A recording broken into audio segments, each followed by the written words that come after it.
Good morning, everybody. This is Tom from 20th Century Rescue. Happy Sunday.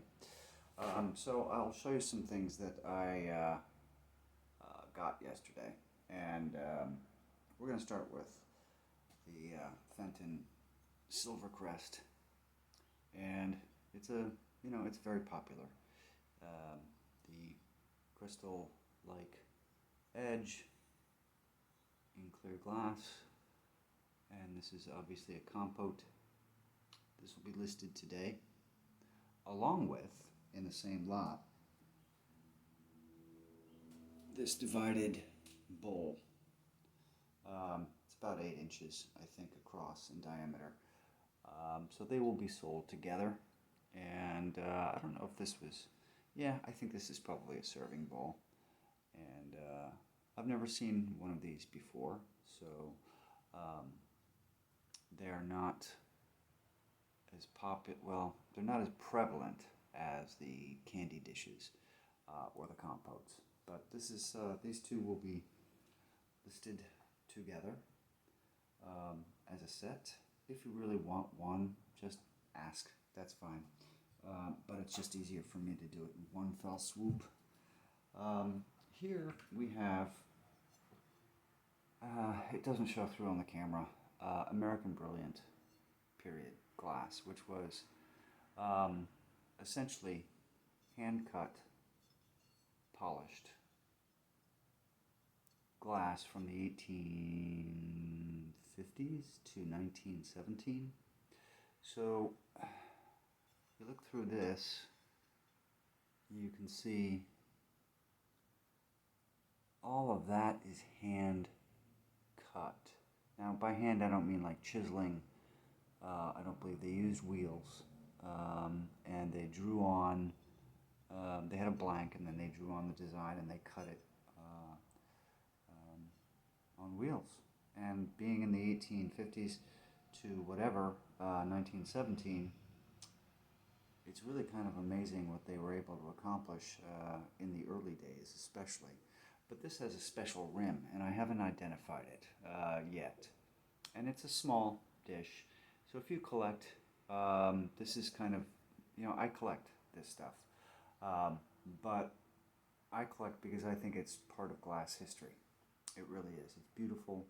It's intricate. It's got the hob stars here. These sort of diamond pattern here. And but what intrigued me about this, if it weren't for the edge, I would not have picked it up. But it does have some chips on the edge. Nothing major, but there are chips. I mean, you can rarely find anything without a chip on these because they are so fragile and heavy. They're leaded glass, and this will be listed as soon as I can get some help in identifying who might have made this. I have yet to find a piece of American Brilliant cut glass that has a name on it. It's usually etched somewhere in the middle, or it could be on the inside rim of the base. Can't find a mark. So this will be listed as well. It's beautiful and worth adding to your collection. Now, this is the special one here. This is a Gerard. I can't pronounce his last name, so I'm not even going to bother. Charles Haviland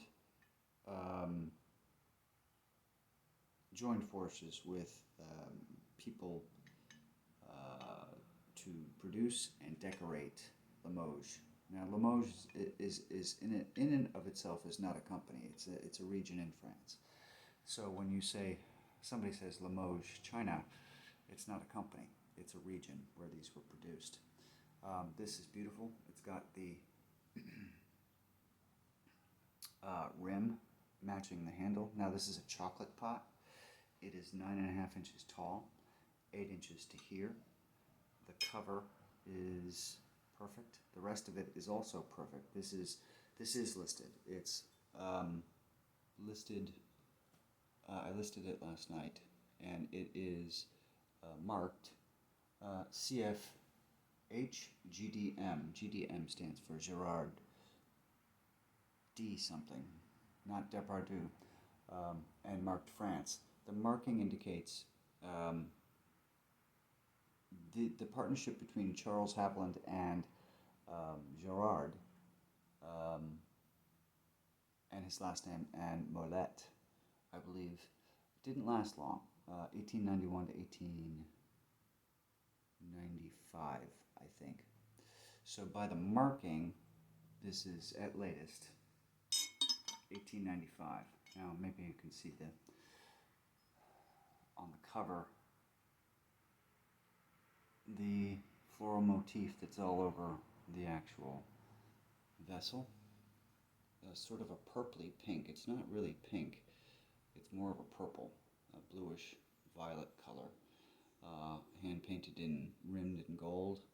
And it's beautiful. It holds 4 cups. Nearly 4 cups. 8-ounce cups.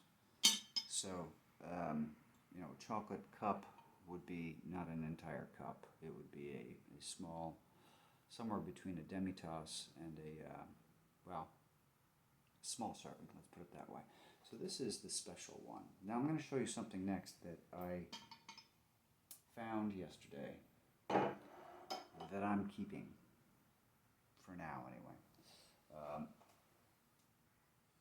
It's a piece of artwork.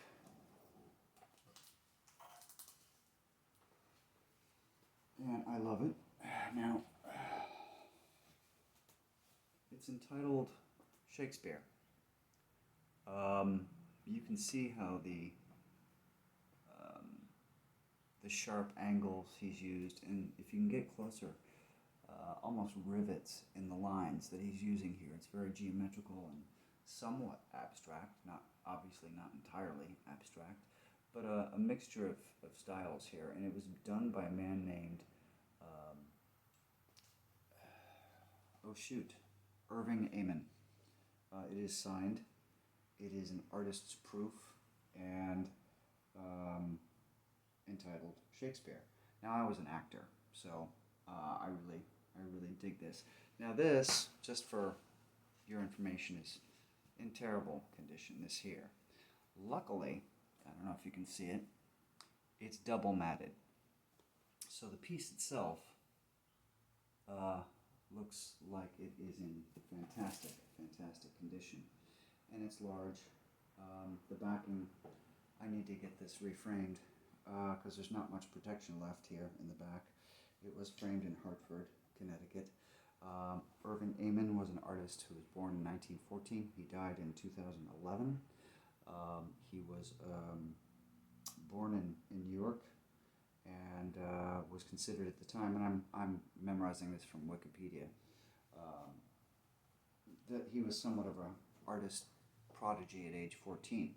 He won a scholarship to the Pratt Institute in New York City, and he did a lot of religious stuff. He was Jewish, and you can look up his name, Irving Amen.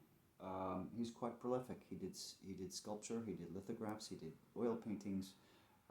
He did a wide range, and he is a well-known artist. And I'm really psyched to have this somewhat, typically mid-century portrait and artistry. William Shakespeare's birthday is coming up. It's April 23rd, just so you know. You can get out a birthday cake and sing Hamlet or something.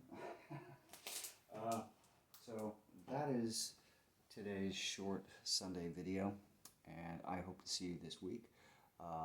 And we'll see what we've got going on. If you have any questions, DM me. Please don't forget to like, and please follow me. If you have any questions or comments, please comment below, and the URLs for the items here will be in the comment section. All right, have a great Sunday, everybody. Bye.